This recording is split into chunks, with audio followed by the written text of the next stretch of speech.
Abraham Maslow के principles को, ये मनुष्य के नीड्स की हायरार्की को देखने के बाद ये समझ में आता है कि ये थियरी सबके ऊपर लागू होता है। लड़का हो, लड़की हो, पशु हो, पक्षी हो, सबके ऊपर ये लागू होता है। पहला पॉइंट समझ में आ गया।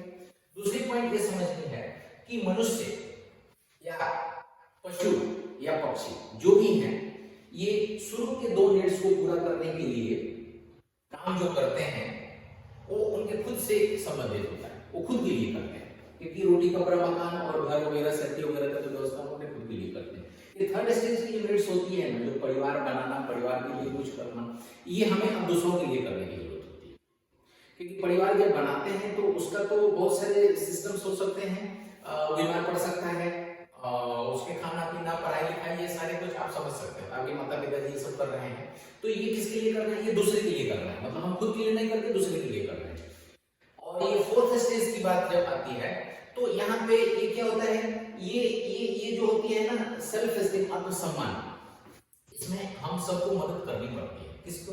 जैसे आपके पिताजी हैं, माताजी हैं, वो लोग जो आज तक करके यहाँ तक पहुंचे हैं, तो उसमें आपको भी योगदान देना पड़ेगा थोड़ा, ताकि वो फील करें, अपने आत्मसम्मान को फील करें। जैसे एग्जाम्पल ले लीजिए, आपके पिताजी काम करके आए, जॉब करके सामने वापस आए और उन्होंने बोला कि ओके बेटा एक गिलास पानी लाओ, और आप देने में अगर हैप्पीनेस से नहीं दिए या नहीं दिए या कुछ आनाकानी किए तो क्या होगा? उनके सेल्फ रेस्पेक्ट में आप कमी पैदा कर रहे हैं, क्योंकि उन्होंने इतना सारा कोई भाग दौड़ के सब किया। करने का मतलब क्या है? आत्मसंतुष्टि कब मिलेगी? जब उनको उसका फल अच्छा मिलेगा। तो ये हम लोगों को इसमें योगदान देना है। और ये जो फिफ्थ स्टेज है वो तो बहुत कम लोगों को होता है, ये भी सब समझ में आ गया। अब हम ये बोलते हैं कि अगर इस हायरार्की में नीचे से ऊपर की तरफ बढ़ते हैं तो ये क्या कहलाता है? मनुष्य का उत्थान हो रहा है, ऊपर चढ़ रहा है। लेकिन ऊपर से नीचे भी गिरते हैं। जैसे एग्जांपल के लिए हम बोल रहे हैं कि पेट की भूख मिटाने के लिए मां ने अपने बेटी को बेच दिया पैसे के लिए। अब वो कहां थे? परिवार बना लिया था, थर्ड स्टेज में आ गया था, और वहां से क्या गए? भूख मिटाने के लिए फर्स्ट स्टेज में। तो क्या हुआ? पतन कहलाता है। आदमी का पतन भी होता है। माँ बाप के बनाए हुए घर बार को भूख मिटाने के लिए बेच देना, ये भी एक तरह का पतन नहीं होता है।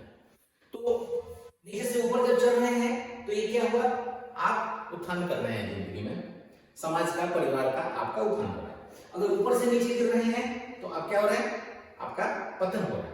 कभी कभी एग्जाम में पूछा जाता है कि इंश्योरेंस पॉलिसी, बीमा पॉलिसी खरीदना कौन से नीड्स में आता है? तो ये कौन से नीड्स में आता है? समझ सकते हैं, सेफ्टी नीड्स इसमें आता है। ठीक है, तो इस तरह से इसमें क्वेश्चंस एग्जाम्स में भी पूछे जाते हैं, आपको उसके लिए बड़ी बारीकी से समझना है। लेकिन मेरा मकसद था आपको ये थियरी अपने ऊपर लागू करके और एक अच्छे परिवार का निर्माण करना, लास्ट तक पहुंचना और अगले पीढ़ी के लिए एग्जाम्पल करना। इन चीजों पर ध्यान देने के लिए मेरा मकसद।